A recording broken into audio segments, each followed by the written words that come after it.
네, 본격 문자창 18 프로젝트 슬라생 오늘의 상식 퀴즈. 당신은 오늘 어제보다 더 똑똑해집니다. 자, 퀴즈 듣고 정답하시는 분은 단문 50원, 장문 100원의 유료 문자 샵 0945번, 우물정 0945번으로 정답 보내주시면 되는데요. 정답 맞추신 분들 중에 추첨을 통해 선물도 보내드리고 있으니까요. 퀴즈 잘 듣고 맞춰주시면 됩니다. 자, 그럼 문제 나갑니다. 이 법은 대한민국의 국민이 되는 요건을 정하는 목적으로 만들어졌고요. 최근 법무부에서 일정 조건이 갖춰진 국내 영주권자 중 아이를 낳으면 그 아이에게 한국 국적을 준다는 방안의 개정안을 입법 예고하기도 했습니다. 자, 일부 잘 들으신 분들은 바로 정답 보내주실 수 있을 것 같은데요. 이 법은 무엇일까요? 1번 국적법, 2번 국방법, 3번 국민여동생 아이유, 한 번만 나와주시고요. 4번 슬기로운 라디오 생활 매일매일 잘 듣는 법은 유튜브 알람 설정부터. 요즘 제작진이 나태해져가지고요. 일을 안 하는 것 같습니다. 자, 정답하시는 분은 단문 50원, 장문 100원의 유료 문자 샵 0945번, 우물정 0945번으로 정답 보내주시면 되고요. 스마트폰 사용하시는 분들은 YTN 라디오 애플리케이션 댓글창 또 유튜브 댓글창을 통해서 참여하시면 됩니다. 자, 추첨을 통해서 선물 보내드리는데요. 여러분께 드릴 선물을 소개해드리죠. 정직한 건강식품 전문점 백세라이프에서 활력소 침향 청심단 3천 선물 세트와 로얄 아르간 커넬오일 선물 세트, 영화 드라마 예능 다큐멘터리 애니메이션을 무제한 감상할 수 있는 왓챠에서 프리미엄 1개월 이용권, 요리하는 천하장사 박강덕의 감칠맛 나는 국물 해물디포리 다시팩, 88년 전통의 이탈리아 명품 커피 일리커피에서 프리미엄 스틱 원두커피 세트, 햇섭 인증받은 7분 밀키트 1000명 시식평가단이 만든 은큼 떡볶이에서 떡볶이 키트 3팩, 착한 세제를 만드는 소다스쿨에서 베이킹소다 선물 세트, 익산 함나 배달목장에서 직접 짠 신선한 원유로 정직하게 만든 목장형 플레인 수제 요거트 착한 요구르트를, 농장에서 직접 재배한 채소를 사용한 맛있는 한 끼 마곡 테이블에서 2인 식사권을 드립니다. 자, 그 전에 문자들이 꽤 와 있었는데요. 문자 소개 잠시만 좀 드려보죠. 2140번님께서는 삼행시를 해주셨네요. 최고의 라디오 프로그램 슬기로운 라디오 생활. 형언할 수 없는 재미와 즐거움이 있어요. 진짜 안 들으면 후회합니다. 저 이거 밤새 삼행시 쓴 거예요 라고 하셨는데, 밤새 고민하신 것 치고는 뭐 그렇게 멋지진 않았습니다만 선물 드립니다. 0004번님 슬라생 출석합니다 라고 하셨고요. 2465번님 저 10시 30분에 알람 맞추고 매일 들어요. 그런데 상품 당첨이 안 돼요. 드릴게요. 드립니다. 9193번님 천상의 목소리 형진님과 전 팀장님은 이중국적자죠? 라고 하시면서 한국과 천국 드립니다. 선물. 자, 이 네 분 선물 다 드리고 퀴즈 시작을 해보겠습니다. 많은 분들 참여해 주시고요. 정답자 중에서 추첨을 통해 선물 드리니까요. 많은 참여 부탁드립니다. 네, 슬기로운 생활을 위한 생활백서, 매주 목요일은 매일 먹는 식품, 건강 찾아주는 약품, 제대로 먹고 올바르게 사용하는 방법을 알아봅니다. 집에서 가장 많이 사용되는 주방 용기가 프라이팬이 아닐까 싶은데요. 이 프라이팬의 수명을 좌우하는 건 코팅제인데 오래 사용하면 안쪽에 코팅이 벗겨지는 경우 많습니다. 벗겨진 코팅제가 식품에 영향을 주는 건 아닐까 걱정되기도 하는데요. 오늘은 프라이팬 등의 안쪽에 코팅된 성분에 대해 짚어보겠습니다. 함께 말씀 나눌 분 모셔보죠. 식품의약품안전처 박희라 연구관 전화 연결되어 있습니다. 안녕하세요. 네, 안녕하세요. 우리가 사용하는 프라이팬 살펴보면 안쪽에 코팅된 제품들이 많은데요. 예전에는 그 프라이팬 코팅 재질이 몸에 해롭다 이런 이야기도 들려왔는데 이 코팅은 어떤 물질입니까? 네, 만약 가정에서 조리하실 때 안쪽에 코팅되어 있는 프라이팬, 냄비 뭐 이런 거 많이 보셨을 거예요. 이렇게 안쪽에 코팅된 재질은 바로 불소수지입니다. 코팅을 하는 이유는 조리 시 음식이 누름 방지를 위해서 사용하게 되는데요.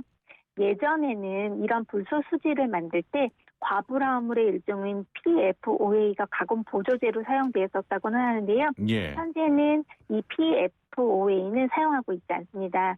따라서 이제 프라이팬 등에 사용되는 이런 코팅제는 인체에 해롭지 않습니다. 아, 프라이팬 등에 사용되는 코팅제가 인체에 해롭진 않은 거군요. 네, 그렇습니다. 예. 불소지수 수지와 과불화 화합물 뭐가 어떻게 다른 겁니까? 네, 불소수지는 고분자 물질로서 PTFE, 폴리테트라플로로에틸렌이라고 해서 우리가 흔히 테플론 재질이라고 말하는 그런 재질이고요. 예. 프라이팬이나 냄비 등의 코팅에 주로 사용이 됩니다.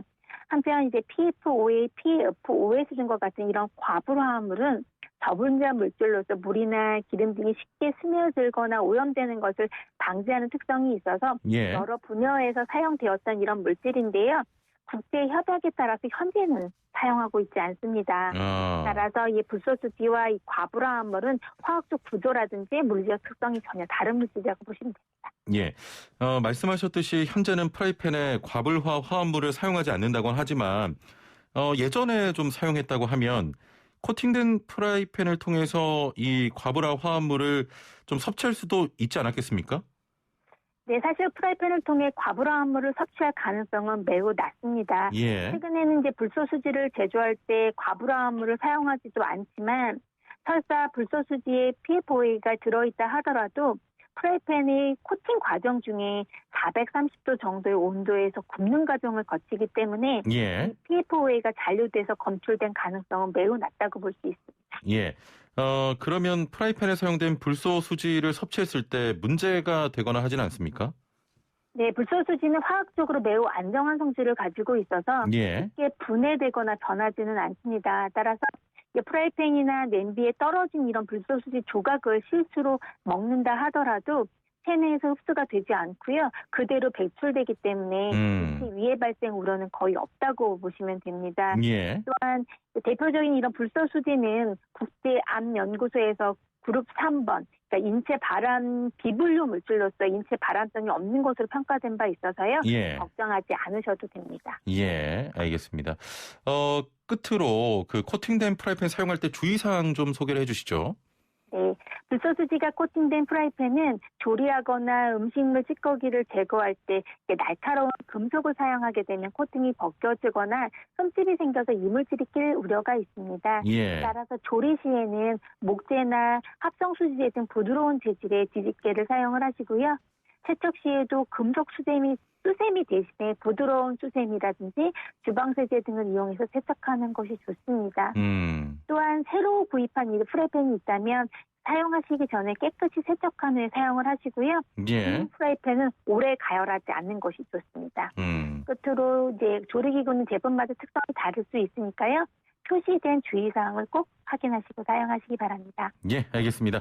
자, 오늘 말씀 여기까지 듣겠습니다. 감사합니다. 네, 감사합니다. 네, 지금까지 식품의약품안전처 박희라 연구관과 함께했습니다. 네, 이어서 알아두면 돈이 되는 노동법 아이돈노 시간입니다. 일을 했는데 돈을 못 받는 상황, 이보다 억울할 때가 있을까요? 코로나19 영향으로 사업이 어려워져서 직원들의 임금이 밀리는 상황이 종종 발생하고 있지만 그 이전부터 국내 임금 체불 금액은 해마다 증가한다고 합니다. 얼마 전 제주의 호텔에서 전현직 노동자 139명에게 3년간 약 4억 원이 넘는 임금을 주지 않은 업주가 적발되기도 했는데요. 자, 오늘은 이렇게 일했는데 못 받는 임금 어떻게 해결해야 하는지 그 방법 자세히 살펴보겠습니다. 방송 들으시면서 노무에 대해 궁금한 점 있는 분들 단문 50원 장문 100원의 유료 문자 샵 0945번으로 보내주시길 바라고요. YTN 라디오 유튜브와 애플리케이션 댓글창도 여러분을 기다리고 있습니다. 자, 그럼 함께 말씀 나눌 분 모셔보죠. 소나무 노동법률사무소 김효신 노무사 나오셨습니다. 안녕하세요. 네, 반갑습니다. 예, 오늘도 피해갈 수 없는 퀴즈 타임입니다. 네. 예, 잘 듣고 힌트 주시고요. 네, 네. 자, 퀴즈 나갑니다. 네. 이 법은 대한민국 국민이 되는 요건을 정하는 목적으로 만들어졌고요. 최근 법무부에서 일정 조건 갖춰진 국내 영주권자 중 아이를 낳으면 그 아이에게 한국 국적을 준다는 방안의 개정안을 입법 예고하기도 했습니다. 자, 일부를 잘 들으신 분들은 바로 정답 보내주실 수 있을 것 같은데요. 참고로 노무사님 일부 혹시 들으셨나요? 못 들었어요. 예. 아, 그 오면서 전화 통화를 좀 하고 오느라고요. 예, 맨날 듣고 있는데요. 오늘만 딱 못 들었어요. 죄송해요. 평소에 슬라생을 자주 듣습니까? 예, 제가 슬라생 출연하고 있으니까 당연히 저는 빅팬이죠. 아, 예. 예, 알겠습니다. 없어지면 안 돼요, 이 프로가. 예. 더 이상 확인 절차는 거치지 않겠습니다. 네, 알겠습니다. 이 법은 무엇일까요? 1번 국적법, 2번 국방법, 3번 국민여동생 아이유. 한번 나와주세요. 4번 슬기로운 라디오 생활 매일매일 잘 듣는 법은 유튜브 알람 설정부터. 예, 단문 50원, 장문 100원의 유료 문자 샵 0945번으로 보내주시면 됩니다. 힌트 가능할까요? 이거는 뭐 문제의 답이 있네요. 예. 예. 대한민국 뭐 국민이 되는 요건만 갖추면 한국 국적을 준다고 하셨잖아요. 예. 예. 답이 있어요, 여기. 알겠습니다. 네. 제가 이렇게 좀 힌트를 요청하는 건 조금 재밌게 좀 이끌어 가보자 이런 취지로. 잘 안 돼요. 잘 안 진짜 됩니까? 그게 막 죄송해요. 정말 죄송해요. 저도 이제 뭐 이제껏 TV 많이 보면서 뭐 힌트를 뭐 저렇게 주냐 또 재밌게 줘야지 하는데 제가 이거 했으니까 목요일 날 막 오기 싫어지는 마음도 막 생기려고 그래요. 알겠습니다. 네. 오늘 노무사님 오시자마자 뭐 저 안 하면 안 돼요라고 네. 하셨다는데 네. 뭐 출연을 그만한다는 그런 이야기입니까? 그럴 리가 있겠습니까? 출연은 계속 하는데 예. 힌트 내는 건 어떻게 좀 빼주시면 안 되겠나? 지금 게스트분들이 네. 힘들어해 이거. 알겠습니다. 네. 자, 오늘 뭐 주제 자체가 조금 무거운 이야기인데요. 네. 코로나19로 전국의 여행업과 숙박업이 큰 타격을 받고 있는 것은 사실입니다만 그렇죠. 네. 그나마 좀 제주도는 낫잖아요. 네. 제주시의 호텔에서 이 4억 원에 가까운 임금을 체불했다면서요? 예, 이게 뭐 이분께서 처음 이제 체불 하신 건 아니고요. 지난해 그러니까 작년 1월부터 반복적이고 상습적으로 임금 체불을 해오셨어요. 예. 어떤 모 호텔의 사업주신데 그 호텔에 입점한 그 업체들까지 해서 총 9개 사업장이 있었는데요. 그 예. 사업장이 모두 한 대표의 그 사업으로 이루어져 있었어요. 그래서 여기서 특이한 점은 뭐냐 하면 이제 피해 근로자들이 거의 20대에서 30대 청년들이라는 점입니다. 20대, 30대. 네, 그래서 심지어는 뭐 20세 미만의 청소년도 있었다고 해요. 그래서 고등학생들도 있었던 겁니까? 네. 예. 워낙 저임금을 주시고 있으면서도 임금 체불까지 하니까 사회적 공분을 사게 됐고 이게 특별 근로 감독으로 이어졌던 것 같습니다. 예. 그 말씀하신 내용 중에 20세 미만이라면 네네. 고등학생일 텐데. 그렇죠. 이런 아르바이트생들에 대해서는 법적으로 좀 더 두텁게 보호해야 되는 거 아닙니까? 네, 맞습니다. 실제로도 좀 더 보호 조항을 더 두고 있습니다. 예. 근로기준법에서는요, 연소근로자라고 지칭하고 있어요. 이 연소근로자는 만 15세 이상 18세 미만, 고등학교 3학년 생일 지난 친구들까지 이를 보호하고 있는데요. 이때는 뭐 근로시간 1일 7시간, 일주 35시간밖에 못하고요. 야간 근로가 10시부터 다음날 6시까지거든요. 거기에는 야간 근로를 전면 금지하고 있어요. 예. 그리고 요거는 사업주분들이 알아놓으셔야 될 텐데 청소년 근로자들, 아까 연소 근로자들 고용하실 때는요, 근로계약서만 써두시면 안 되고, 그 근로계약서하고 친권자 동의서, 그 다음에 친권자임을 확인할 수 있는 뭐 가족관계 증명서라든지 꼭 서류를 구비하고 두셔야지 법 위반 사항이 발생하지 않습니다. 예. 네. 그 임금 체불을 했으면서도 임금을 지급하려는 그 최소한의 노력도 없이 체당감을 신청하라고 하고 사건을 또 취하할 것을 요구했다고 하는데 이건 어떤 내용입니까? 뭐 취하가 뭐 말은 조금 어려운데 사실 신고한 거를 취소하라는 말하고 똑같아요. 이거는 왜냐하면 임금 체불의 죄가 반의사 불벌죄라고 하는데요. 그렇죠. 피해자의 의사에 반대되게 처벌하지 못한다는 거예요. 그러니까 피해자 의사에 반대되지 원하지 않으면 피해자가 원하지 않으면 처벌되지 못하는 건데요. 그래서 뭐 본인이 뭐 직접 생각할 것도 없이 소액 체당금으로 다 지급되니까 여기에서 대신 취하해달라. 그래서 그걸 종용했다고 해요. 이런 경우들이 많아요. 근데 사실 임금 체불을 겪게 됩니다. 아니, 지금 말씀 들어보니까요. 그런 생각이 들어요. 그러니까 임금을 본인이 안 줬음에도 불구하고 어차피 소송으로 가게 되면 그 임금을 못 받으시는 분들 또 변호사 선임해야 되고 그렇죠. 좀 장기간 또 그 소송을 치러야 되고 이런 식으로 예를 들면 그냥 합의하자. 그런 경우가 상당히 많을 것 같거든요. 업주 입장에서. 네, 그렇죠. 왜냐하면 이 체당금 제도가 이제 예. 피해 근로 임금 체불을 겪고 있는 피해 근로자들한테는 가장 좋은 제도긴 하면서도요. 법인 사업장의 임금 체불에 대해서는 무방비로 지급하게 되는 결과가 발생하기도 해요. 왜냐하면 무방비라는 게 어떤 겁니까? 법인 사업장 같은 경우에는 나중에 폐업을 하거나 사실상 운영을 중단하면 예. 이 소액 체당금을 국가에서 지급했다가도 사실상 환수할 수 없는 상태에 놓이거든요. 예. 그러니까 이 법인 사업주들의 대표자들은 그래서 야 소액 체당금이나 일반 체당금 신청해서 급여 받아가라.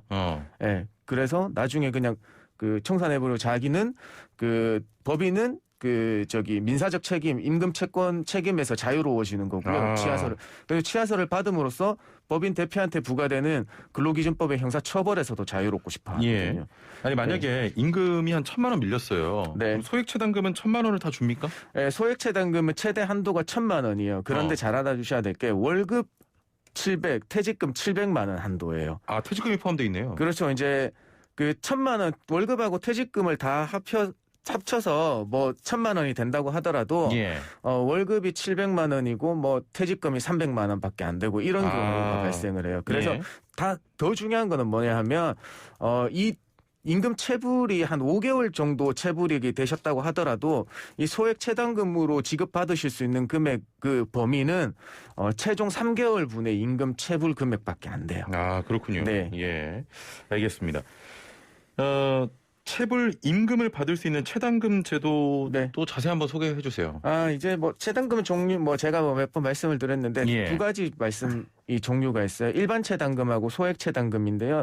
가장 큰 차이점을 말씀드리면 지급 금액의 차이예요. 첫 번째는 예. 일반 체당금 같은 경우는 최대 그 퇴직 당시의 연령에 따라서 최대 2,100만 원까지 받으실 수 있고요. 아까 소액 체당금은 최대 1,000만 원이죠. 그런데 예. 두 번째 차이점이 나는 건 뭐냐면 일반 체당금은 회사가 사실상 도산. 누가 보더라도 회사가 뭐 폐업 신고도 하고 망했다. 이런 게 해야 되는 거고요. 그다음에 소액 체당금 같은 경우에는 회사가 망한 경우에도 되는 거지만 회사가 지금 운영하고 있으면 되거든요. 예. 예, 운영하고 있고 공통점은 퇴직한 근로자여야 된다라는 겁니다. 예. 네.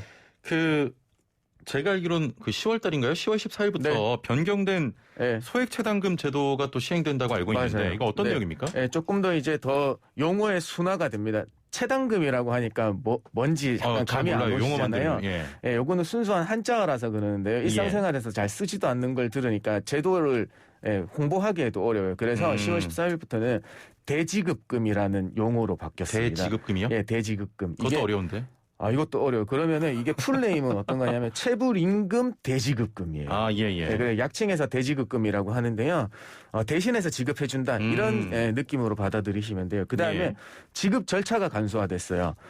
그동안에는 이 소액 체당금을 받기 위한 절차는 어땠냐 하면 노동청에 신고, 그다음에 신고해서 노동청에서 체불임금을 확정해주는 체불임금 등 사업주 확인서를 발급받아서 예. 그걸 가지고 월급여 400만 원 미만이면 대한법률구조공단으로 가서 무료로 소송 대리를 신청해야 되고요. 예. 소송이 진행되고 거기서 확정 판결이라는 확정 판결문을 받아야 돼요. 예. 그걸 가지고 근로복지공단으로 가서 신청을 해야 되거든요. 절차 복잡하네요. 이 절차가 복잡하니까 얼마 예. 정도 걸리겠어요? 굉장히 오래 걸릴 것 같은데? 찍어보세요. 얼마 정도? 이거 다 절차까지? 그러니까 지급받을 신고부터 지급까지 한 몇 개월 걸리겠어요? 6개월. 예, 최소 6개월이에요. 4개월에서 6개월이에요. 최소. 예. 그런데 이 바뀐 게 이제 노동청에서 체불임금 등 사업주 확인서 발급되면 그때 지급하겠다. 그러면 최대 빠르면 2개월 안에 지급할 수 있어요. 예. 그러니까 절차가 이제 간소화되면서 지급 절차가 굉장히 단순했다. 예. 그다음에 아까 말씀드렸지만 이 퇴직자에 가면 지금 현행은 퇴직자 지급된다고 했잖아요. 근데 재직자도 임금 체불을 겪고 있으면 소액 체당금 지급해 주겠다. 예. 그런데 아직까지 다는 안 되고 기금이 없으니까 이 일정 부분 그 저소득층에만 우선 적용시키고 나중에 확대 적용하겠다는 방안입니다. 예. 네. 일단은 이 변경된 내용이 반갑네요. 굉장히 좋은 점이죠. 예. 빠르면 2개월 임금 체불에 있어서 소액 특히 이제 우리 아까도 말씀드렸지만 청년층인 그 임금 체불액이 그다지 과다하지 않단 말이에요. 소액 체당금 안에 다 받을 수 있는 범위에 있어요. 그냥 빨리빨리 지급되고 빨리 하니까 임금 체불 반가운 희소식이죠. 네. 예. 오늘 상담이 많이 들어오고 있는데요. 역시 그 인기 코너다 이런 생각이 듭니다. 예, 8349번님께서는 노무 상담 정보 너무 도움 많이 되고 유익합니다라고 하셨고요. 예. 9730번님 노무 상담 시간 좋아요. 일부러 또 목요일에 찾아오신다고. 예. 감사합니다. 갑자기 좋아졌어. 표정이 갑자기 좋아졌어. 네. 2064번님. 친구가 언어폭력 등으로 회사를 퇴사하려고 합니다. 지난주 대체자 생기면 퇴사하겠다고 회사에 이야기했다는데 언어폭력이 너무 심해서 월급 다 안 받아도 되니까 이번 주까지만 다니겠다고 다시 이야기를 했답니다. 따로 근로계약서 같은 걸 적은 건 아니라던데 이번 주까지 출근해도 문제가 없을까요? 라고 하셨네요. 언어폭력이라고 하면 직장 내 괴롭힘을 겪고 계신 것 같아요. 예. 그래서 퇴사하시기로 마음을 먹으시고 퇴사하려면 30일 전에 알려줘야 된다는 회사의 어떤 그런 얘기를 들으셔서 그렇겠는데요. 예. 결론부터 말씀드리면 전혀 상관없습니다. 예. 직장 내 괴롭힘으로 퇴사하시는 거니까요. 사실 지금은 자진 퇴사, 제가 그냥 퇴사를 마음 먹으셨으니까 권유를 드리면 지금 바로 자진 퇴사하지 마시고요. 예. 직장 내 괴롭힘을 당한 언어폭력에 대한 이의 제기를 하시고 퇴사를 해주시면 자진 퇴사를 하시면 그 자진 퇴사하더라도 실업급여를 받으실 수 있어요. 그렇군요. 직장 내 괴롭힘으로 인해서 퇴사한 거기 때문에. 예, 그렇기 때문에 30일 전에 얘기 안 해주셨다고 하더라도 이거는 직장 내 괴롭힘에 의한 엄연한 법 위반으로 인해서 퇴사를 하시기 때문에 전혀 관계없어요. 이번 주에 퇴사하셔도 괜찮아요. 뭐 회사에서는 뭐 일찍 퇴사한다고 뭐 손해배상 청구한다고 뭐 이런 말도 안 되는 소리를 할 수도 있는데요. 그거 신경 안 쓰셔도 돼요. 그럼 노무사님 좀 바꿔서 질문 드려보겠습니다. 그럼 만약에 이 상태에서 그냥 퇴사하시면 실업급여 못 받습니까? 이제 요번에 이의를 제기 안 했으니까 안 하면 그 회사에는 자진 퇴사로 신고하겠죠. 그래요. 그러니까 요거에 브레이크를 거는 동작을 조금 해주셔야 돼요. 회사에다가 직장 내 괴롭힘 하시든지 아니면 그냥 노동청에다가 언어폭력으로 직장 내 괴롭힘 신고해달라고 해서 어떤 접수되는 상황을 만들어서 고용센터에서 직장 내 괴롭힘으로 신고하고 거기에 대해서 퇴사하신 거구나 하는 그 근거 자료를 만들어 주시면 그 다른 이직일 이전 180일 근무라든지 이런 요건만 갖추시면 충분히 받으실 수 있어요. 알겠습니다. 0782번님, 외근직이어서 회사에서 법인카드 받아서 사용 중인데요. 회사 내규상 법인카드 사용 금액에 대한 월말 품위를 합니다. 다만 월말 품위 진행간 미준수 시 월급여에서 공제합니다. 구제 방안 없을까요? 라고 하셨네요. 아니 법인카드 품위를 못했는데 미준수하는데 급여에서 내 임금에 손을 대시면 안 되죠. 회사에서도. 그럼요. 왜냐하면 이거는 회사에서의 법인카드 사용한 거 품위한 거는 어떤 회사에서 정해진 규칙을 위반하고 있는 거잖아요. 그러면 회사에서 이 규칙 위반에 대한 그 직장 질서를 유지하시려면 다른 제재 조항을 걸으셔야죠. 심할서를 받아가지고 회사의 업무 플로우를 제대로 안 지키고 있으니까 다른 뭐 심할서나 아니면 더하면 뭐 다른 징계위원회를 열어서 해야 되는 거지. 다짜고짜 내 임금에다가 손을 대시면 안 되는 너 이거 거잖아요. 작성 안 했으니까 너 임금에서 뭐 제외할 거야 뭐 이렇게 하는 건 잘못된 거잖아요. 그렇죠. 임금에 대한 손을 대려면 나의 동의가 있어야 되는 거예요. 내 월급에 손을 대려면요. 아니면 이 제재 조항에 대해서 이 인사위원회를 열어서 업무 직장 질서 그러니까 회사의 사규를 너무 안 지키니까 감봉 처분에 대한 징계 조치를 하면 그에 대해서는 적법하게 감봉 조치를 할 수가 있거든요. 근데 임의로 이걸 안 했다고 해서 막 회사 인사권을 남용하시면 안 되죠. 그럼 짧게만 구제 방법. 구제 방법이요? 지금은 회사에 임금 체불이 발생하고 있는 거예요, 이거. 임금 체불에 대한 신고해서 받으실 수 있는 거. 알겠습니다. 자, 오늘 말씀 여기까지 듣겠습니다. 감사합니다. 네, 고맙습니다. 네, 지금까지 손아부 노동법률사무소 김효신 노무사와 함께했습니다. 네, 오늘 정답 1번 국적법이었고요. 1237번님께서는 정답 국적법입니다. 다국적 인구가 늘어나다 보면 어쩔 수 없는 논의인 것 같습니다. 보안 조치를 강화하고 신중하게 개정을 진행해야 하지 않을까요? 라고 하셨습니다. 맞는 말씀 같고요. 반찬 토론은 이슈가 되는 주제를 선정해서 임의로 찬성과 반대 입장을 나누고 두 입장이 내세우고 있는 근거를 방송하고 있습니다. YTN 라디오나 또 저와 전민기 팀장 개인 입장이 아니라는 점을 애청자분들 꼭 알아주시길 바랍니다. 7181번님, 지금 서울에도 비가 오기 시작했어요. 안전운전 하세요. 빨래 걷어라 이런 이야기도 이제 추억이네요 라고 하셨고요. 0507번님께서는 저는 슬라생으로 삼행시 갑니다. 슬슬 배고파지네요. 라면을 먹을까? 김밥 한 줄 추가요. 생선구이에 쌀밥은 어떨까요? 1945번님. 1번 국적법. 예, 당첨 기원 하트 보내주셨는데요. 새싹 청취자님이 하트까지 이렇게 보내셨습니다. 선물 드리고요. 삼행시 이분도 저 선물 드리고 싶네요. 예, 선물 드리겠습니다. 김밥 드시고요.